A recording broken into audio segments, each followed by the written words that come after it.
মোহাম্মদ খালিদ ইসলাম সবুজ, যুগ্ম আহ্বায়ক, কুমারখালী উপজেলা যুবদল। মোহাম্মদ এম এস আলী, সাবেক সাংগঠনিক সম্পাদক উপজেলা যুবদল, যুগ্ম আহ্বায়ক উপজেলা যুবদল। আসসালামু আলাইকুম। মোহাম্মদ শাহজাহান আলী মোল্লা, কুমারখালী থানা উপজেলা যুবদল, যুগ্ম আহ্বায়ক। আসসালামু আলাইকুম, আমি মোহাম্মদ রফিকুল ইসলাম, সদস্য সচিব, বাংলাদেশ জাতীয়তাবাদী স্বেচ্ছাসেবক দল, কুমারখালী উপজেলা শাখা। বিএনপি নেতা দাবি করা তরিকুল ইসলাম লিপন, খুকসা উপজেলার সৈয়দ আমজাদ আলী ও আনিসুর রহমানের মিথ্যা, বানোয়াট, কাল্পনিক ও উদ্দেশ্য প্রণোদিতভাবে কুষ্টিয়ার 4 আসনে ত্রয়োদশ জাতীয় সংসদ নির্বাচনে কুমারখালী উপজেলা ও পৌর যুবদল ও কুমারখালী তরুণ প্রজন্মের অহংকার অ্যাডভোকেট জাকারিয়া আনসার মিলনের উপর ধানের শীষের প্রার্থীর পরাজয়ের দায় চাপানোর প্রতিবাদে এই সংবাদ সম্মেলন। প্রিয় সহকর্মীবৃন্দ, প্রিয় সাংবাদিকবৃন্দ, আসসালামু আলাইকুম। আশা করি ভালো আছেন। আপনারা ইতিমধ্যে দেখেছেন গত 22শে ফেব্রুয়ারি 2026 ইংরাজি তারিখে বিএনপির নেতা বলে দাবি করা তরিকুল ইসলাম লিপনের একটি সংবাদ সম্মেলনে দেখতে পাই উনি কুমারখালী উপজেলা ও পৌর যুবদল এবং আমাদের নেতা অ্যাডভোকেট জাকারিয়া আনসার মিলনকে নিয়ে যে অভিযোগগুলো করেছেন তা সম্পূর্ণ অসত্য, মিথ্যা, বানোয়াট, ভিত্তিহীন ও কাল্পনিক। আপনারা ইতিমধ্যে দেখেছেন কুমারখালী উপজেলা ও পৌর যুবদলের সকল নেতৃবৃন্দ প্রতিটা ওয়ার্ডে এবং ইউনিয়নের সর্বোচ্চটুকু দিয়ে নির্বাচন করেছে, তার প্রমাণ আমাদের কাছে রয়েছে। আপনারা জানেন কুমারখালী পৌরসভার নির্বাচনী কমিটির মূল দায়িত্ব ছিল তরিকুল ইসলাম লিপন ও সাতির মাহমুদ এবং উপজেলার 1 সদস্য বিশিষ্ট কমিটির মূল দায়িত্বে ছিলেন আব্দুর রাজ্জাক। ওনারা নির্বাচন চলাকালীন সময়ে কুমারখালী উপজেলা ও পৌর যুবদলের সাথে কোনো প্রকার যোগাযোগ স্থাপন করেন নাই। নির্বাচন পরিচালনা কমিটি নির্বাচনের পোলিং এজেন্ট নির্ধারণ, নির্বাচন সংক্রান্ত আর্থিক লেনদেন সহ খরচাদি তরিকুল ইসলাম লিপন, আব্দুর রাজ্জাক, সাতির মাহমুদ এই 3 জনই পরিচালনা করেছেন। সেই জন্য নির্বাচনের পরাজয়ের দায় আপনাদেরকেই নিতে হবে। এই দায় আপনারা এড়াতে পারেন না। আমরা নির্বাচনকালীন সময় দেখতে পেলাম কুমারখালী উপজেলা ও পৌর বিএনপি, উপজেলা ও পৌর যুবদল এবং সকল অঙ্গ সংগঠনকে পাশ কাটিয়ে প্রার্থীর অতি অহংকার, দলের তৃণমূল নেতাকর্মীদের অবমূল্যায়ন, অযোগ্য ব্যক্তিদের দিয়ে নির্বাচন পরিচালনা ও ভোট করা, বর্তমানের যুগ উপযোগী সিদ্ধান্ত গ্রহণ না করে ভোট পরিচালনা করা, দালাল শ্রেণী ও চাটুকারীদের প্রাধান্য দেয়া, সমাজের অগ্রহণযোগ্যদের দিয়ে ভোট করানো, নিশ্চিত জয় ভেবে প্রার্থীর তৃণমূল ভোটারদের কাছে না যাওয়া, উক্ত কারণগুলো আমরা পরাজয়ের জন্য মনে করি। তাছাড়াও আমরা দেখতে পাই বিভিন্ন ইউনিয়নের 17 বছর যারা বিএনপির নেতাকর্মীদের উপর জুলুম করেছে সেই আওয়ামী লীগের কর্মীদের পোলিং এজেন্ট দেওয়া এটাই অন্যতম কারণ। এছাড়াও আমরা দেখতে পারি কুমারখালীর উপজেলা ইউনিয়নের বিএনপি এবং অঙ্গ সংগঠনের সাথে প্রার্থী এবং নির্বাচন পরিচালনা কমিটির ন্যূনতম সংযোগ স্থাপন করেনি এবং তরিকুল ইসলাম লিপন, সাতির মাহমুদ ও আব্দুর রাজ্জাক এই 3 জনের অতি কথন এবং নির্বাচন পরিচালনা কমিটির ব্যক্তিদের উপজেলা ও পৌরসভার প্রার্থী হয়ে ব্যক্তিগত প্রচারণা করা, পেশি শক্তি প্রদর্শন করে নির্বাচন পরিচালনা, ব্যক্তিগণ বিতর্কিত বিচার সালিশ করা, অতি আত্মবিশ্বাস এবং প্রার্থীকে ভুল তথ্য দিয়ে বিভ্রান্ত করা, উক্ত কারণগুলো পরাজয়ের জন্য আমরা মনে করি। প্রিয় সাংবাদিকবৃন্দ, আমরা মনে করি কুমারখালী উপজেলা ও পৌরসভার সকল নির্বাচন কেন্দ্রে জবাবদিহিতা দিতে পারে প্রার্থী সৈয়দ মেহেদি আহমেদ রুমি ভাইয়ের বিশ্বস্ত হাতিয়ার বলে পরিচিত নির্বাচন কমিটির 3 ব্যক্তি তরিকুল ইসলাম লিপন, সাতির মাহমুদ ও আব্দুর রাজ্জাক। কারণ তারা 3 জন প্রার্থীকে বুঝিয়েছে, মেহেদি ভাই আপনি টেনশন করবেন না, আপনাকে 70,000 ভোটে আমরা জিতিয়ে নিয়ে আসবো। সেই জন্য আমরা মনে করি এর জবাবদিহিতা এই 3 জনকেই দিতে হবে এবং এর দায় এই 3 জনকেই নিতে হবে। পক্ষান্তরে আমরা আরো দেখতে পাই উপজেলা এবং পৌর সকল কেন্দ্রের পোলিং এজেন্ট আমাদের সাথে আলোচনা ছাড়াই আওয়ামী লীগের লোকজনের দায়িত্ব দেওয়া হয়েছে। এটাও একটা পরাজয়ের মূল কারণ। গত 22শে ফেব্রুয়ারি 2026 ইংরাজি তারিখে তরিকুল ইসলাম লিপন সংবাদ সম্মেলনে অভিযোগ করেছেন আমাদের নেতা অ্যাডভোকেট জাকারিয়া আনসার মিলন এবং কুমারখালী উপজেলা যুবদলের নেতাকর্মীরা নির্বাচনের সময় কোনো প্রকার কার্যক্রম করেন নাই। এই অভিযোগ সম্পূর্ণ মিথ্যা, ভিত্তিহীন, বানোয়াট। কারণ আমাদের নেতার নেতৃত্বে সকল ইউনিয়ন ও পৌরসভায় আমরা স্বতঃস্ফূর্তভাবে নির্বাচন করেছি, যা আপনারা সোশ্যাল মিডিয়ায় দেখতে পেয়েছেন।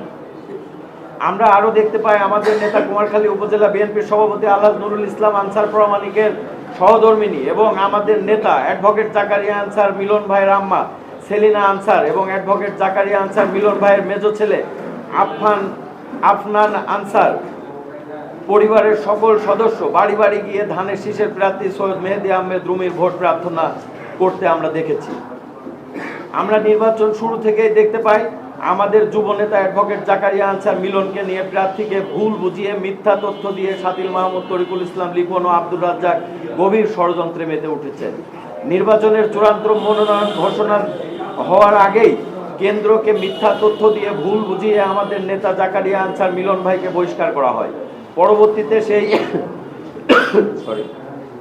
সেই বহিষ্কারাদেশ প্রত্যাহার করা হলেও আমরা পরবর্তীতে দেখতে পাই নির্বাচনের 10 দিন আগে অ্যাডভোকেট সাতিল মাহমুদ ষড়যন্ত্র করে আমাদের নেতা জাকারিয়া মিলন ভাইকে কুষ্টিয়ার বাড়ির ভোটারের লিস্ট থেকে নাম কেটে দেন।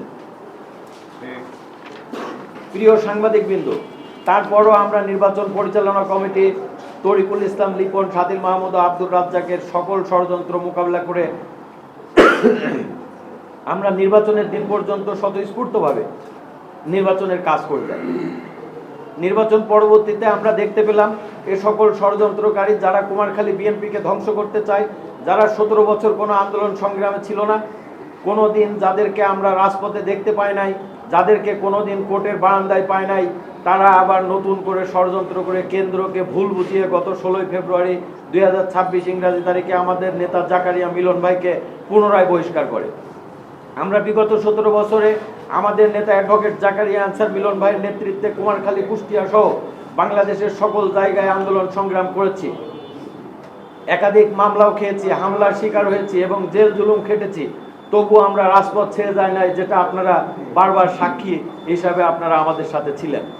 বিএনপি নেতা দাবি করা তরিকুল ইসলাম লিপন, বিগত 17 বছর আমরা তাকে কোনো আন্দোলন সংগ্রামে দেখতে পাই নাই। উনি বহাল তবিয়তে আওয়ামী লীগের সাথে আতাত করে বিগত আওয়ামী লীগের এমপিদের সাথে মহিলা কলেজের সকল অনুষ্ঠান পরিচালনা করেন। যেহেতু আমরা আন্দোলন সংগ্রাম করেছি, রাজপথে থেকেছি, নির্বাচনকালীন সময় নির্বাচনের সর্বোচ্চটুকু দিয়ে নির্বাচন করেছি, ধানের শীষের প্রার্থীর পরাজয় আমাদের হৃদয়ে রক্তক্ষরণ হয়েছে। কষ্টটা আমরা পেয়েছি, এই কষ্ট ওনারা বুঝবেন কি করে? প্রিয় সাংবাদিকবৃন্দ, বিএনপি নেতা দাবি করা তরিকুল ইসলাম লিপন যে মিথ্যা অভিযোগ করেছেন, তার মিথ্যা অভিযোগ প্রত্যাহার করে অনতিবিলম্বে ক্ষমা চাইতে হবে, তা না হলে কুমারখালী উপজেলা পৌর যুব দলের সকল নেতৃবৃন্দ তরিকুল ইসলাম লিপনের বিরুদ্ধে আইনগত ব্যবস্থা সহ সকল আন্দোলনে নামতে বাধ্য হবে। সর্বোপরি আমরা বলতে চাই, কুমারখালী নির্বাচন কমিটির প্রধান তরিকুল ইসলাম লিপন,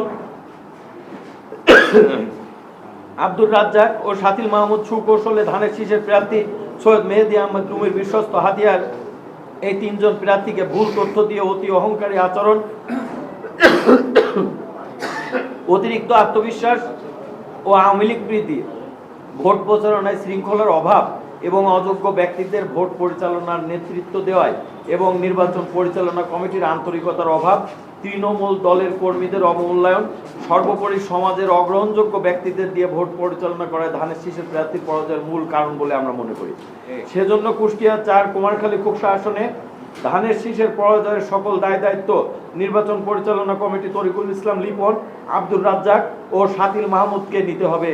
এই দায় ওনারা এড়াতে পারেন না। আমরা বিভিন্ন সময় আমাদের আহ্বায়ক অ্যাডভোকেট জাকারিয়া আনসার মিলনের নেতৃত্বে কুমারখালী, খুকসা প্রত্যেকটি ইউনিয়নে, ওয়ার্ডে ওয়ার্ডে, পৌরসভায় আমরা নির্বাচনী পরিচালনায় আমরা ব্যস্ত ছিলাম। আমরা কোনো ষড়যন্ত্রে ছিলাম না, তার বাস্তব প্রমাণ আপনারা এই ছবিতে পাবেন ইনশাল্লাহ। একটা একটা করে ইয়ে করো, আর একটা একটা করে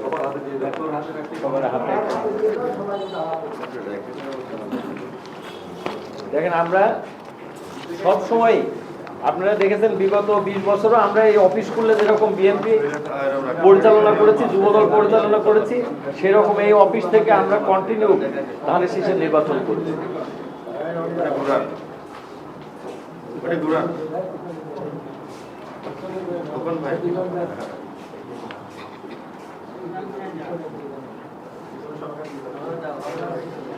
আমাদের উপরে দায় চাপানো এটা চিরাচরিত নিয়ম তাদের।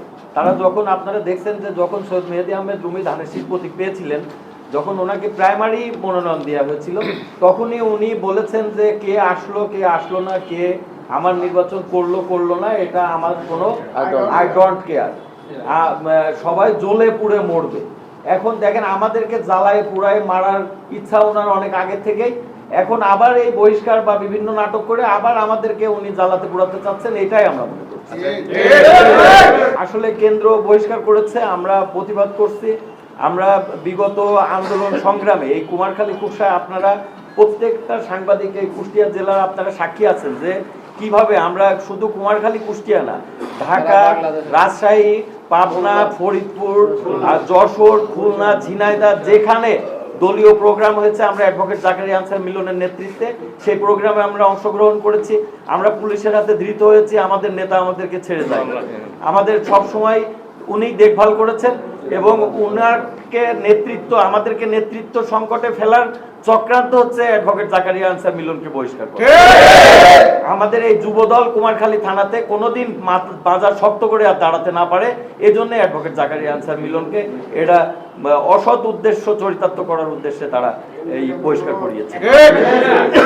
এখন অনতিবিলম্বে আমরা আমাদের আহ্বায়ক অ্যাডভোকেট জাকারিয়া আনসার মিলনের পদ যে বহিষ্কার করা হয়েছে তার প্রত্যাহারাদেশ চাই এবং আমাদেরকে আরো সুন্দরভাবে আগামীতে উপজেলার ইলেকশন আছে, পৌরসভার ইলেকশন আছে, ইউনিয়ন পর্যায়ে ইলেকশন আছে, আমরা যেন বিএনপিকে একত্র করে, আপনারা বিগত দিনে দেখেছেন উপজেলা বিএনপির সভাপতি সেক্রেটারি নির্বাচনে, সাংগঠনিক নির্বাচনে যেরকম বিএনপি এক জায়গায় ছিল, আমরা আবার ওইভাবে এক জায়গায় রেখে আবার বিএনপিকে একতাবদ্ধ করে ইনশাল্লাহ এই আসন আবার জামাতের থেকে আমরা ফিরিয়ে নেব, এই আশাবাদী আমরা ব্যক্ত করছি। অ্যাডভোকেট জাকারিয়া আনসার মিলনের বহিষ্কারাদেশ প্রত্যাহার অত্যন্ত জরুরি। এটা একটু আগেই বলেছি লিপু ভাই যে আমরা আমাদের নেতাকর্মী যারা আছেন তাদের সাথে বসে আমরা একটা সিদ্ধান্ত নিয়ে আপনাদেরকে আলোচনা করেছে, তারা এর উত্তরটা দিতে পারবে। আমরা এই ব্যাপারে আমরা কি যেহেতু নির্বাচন পরিচালনা কমিটির ভিতরেই আমরা নাই, এই বিষয়টা আসলে আমাদের নখদর করে নির্বাচন পরিচালনা কমিটি, আমরা কুমারখালী উপজেলা যুব দলকে একটা দিনের জন্য নির্বাচন পরিচালনা কমিটির প্রার্থী কখনো আমাদেরকে ডাকে নাই। নির্বাচন আমরা দল করি, দলের সাথে আমরা নিজেদের মনে করে দলকে নিজের মনে করে আমরা কাজ করেছি। আমরা উপজেলা যুব দলের কমিটিতে আছি, যার কারণে আমাদের দায়বদ্ধতা আছে দলের প্রতি কাজ করা, দলের প্রতি কাজ করতে। প্রার্থী কিন্তু আমাদেরকে আজ পর্যন্ত কখনো বলে নাই যে আসো তোমাদেরকে নিয়ে বসি। কুমারখালী উপজেলা যুব দল একটা বিএনপির মাদার সংগঠন, অথচ সেই সংগঠনকে প্রার্থী কখনোই আমাদেরকে টাকার প্রয়োজন মনে করে।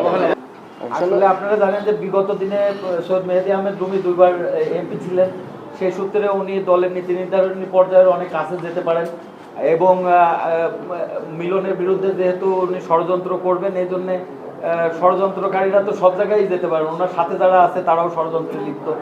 বারবারই আমরা দেখছি যে মিলন পরামানিক এই ত্রয়োদশ সংসদ নির্বাচন নিয়ে দুইবার বহিষ্কার করা হয়েছে।